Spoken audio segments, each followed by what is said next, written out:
This is the Samsung Galaxy Note 8, a phone made by Samsung back in 2017 as part of their flagship Note series lineup. The Note 8 is one of my favorite phones out there, particularly because of the design and how capable this device is. But how well does it hold up in 2020? Let's find out today.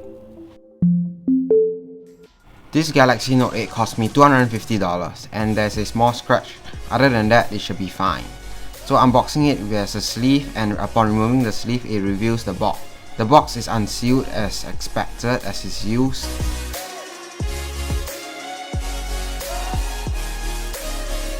So this is the Galaxy Note 8 that I bought. It's the blue color version. Let's check out what else is in the box. So there's a small little box inside the box, and inside that we seem to have some literature as well as a clear case.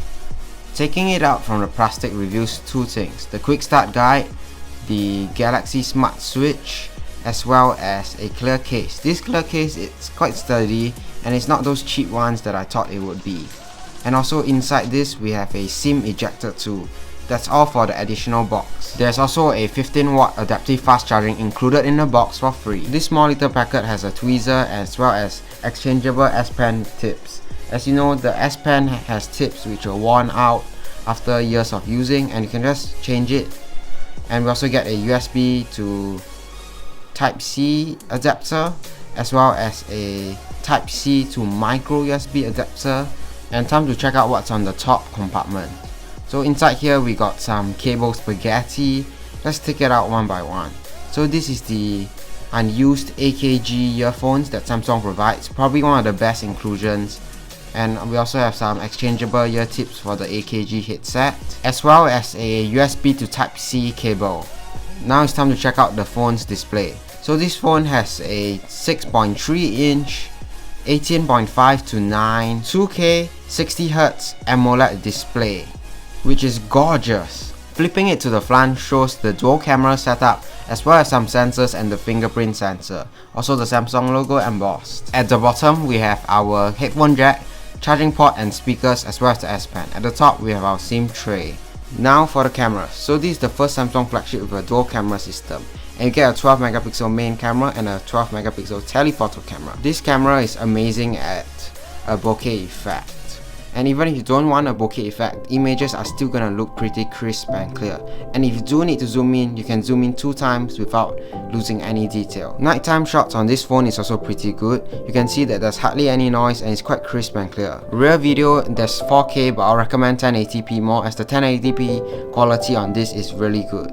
For front 8 megapixel camera, it's okay, there's nothing to brag about, but overall it's a good camera system on the phone. Now let's talk about the performance. It's pretty smooth despite being a 60Hz screen, as it runs Samsung's One UI on top of Android 9.0 Oreo, paired with 6GB of RAM and 64GB of storage. But I can always add a SD card up to 256GB. It has the Exynos 8895 processor, which is an octa-core one, which translates beautifully into gaming. Before we talk about gaming, day-to-day use is fantastic. For your daily needs like Instagram, WhatsApp, Facebook, Gmail, this thing runs buttery smooth. And about gaming, it runs Subway Surfers perfectly fine.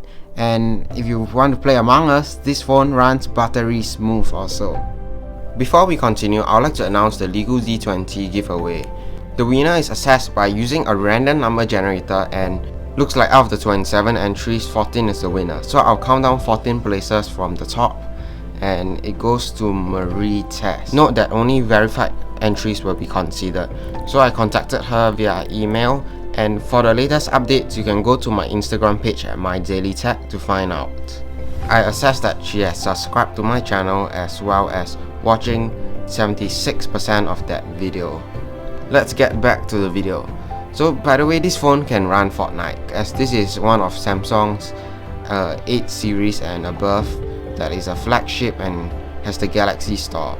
So the Galaxy Store is basically another Google Play Store made by Samsung with other apps such as more optimized one for Samsung phones.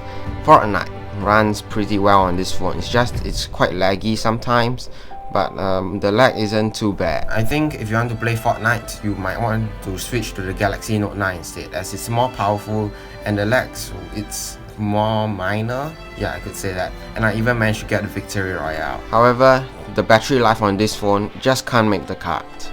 This battery life is one of the worst I've used in 2020. I'll be frank here. This phone can't really last through my daily needs. I'm quite a power hungry guy, and this phone can only last me up to 3 PM before I need to charge. If you are a very light user and uses maximum power saving mode for the whole day, I'm sure you can get through the whole day. But for most people, I'll recommend you getting the Galaxy S9 or Note 9 just because of the battery life, and for $50 to $100 more, the S9 and Note 9 is so much better value. This phone has wireless charging also, although it's 5 watts and I don't recommend anyone using it. It heats up the phone like crazy. And there's also 15-watt adaptive fast charging. And we've just reached the trump card of the Note 8. The S Pen. Like any Note series, you get this iconic Samsung stylus. I'm getting the Note 20 Ultra in a few months, by the way, and I'm also getting an iPhone 12 Pro Max to review on this channel very soon. Stay tuned for that review in 2021. And as this is a flagship, of course you will get some other perks like IP68 splash and water and dust resistance. We also get a curved display which can give you an edge lighting. And it looks pretty snazzy, by the way. I kinda like it after looking at it this way. So the ultimate question, will I recommend this to anyone in 2020 or 2021? The answer is a straight no. This phone is good value at first, until we look at the S9 and the Note 9, which you top up $100, you get so much and more. The battery life also pushes it for me to say that I will not recommend this phone. With that being said, thanks for watching and I'll catch you guys in the next one.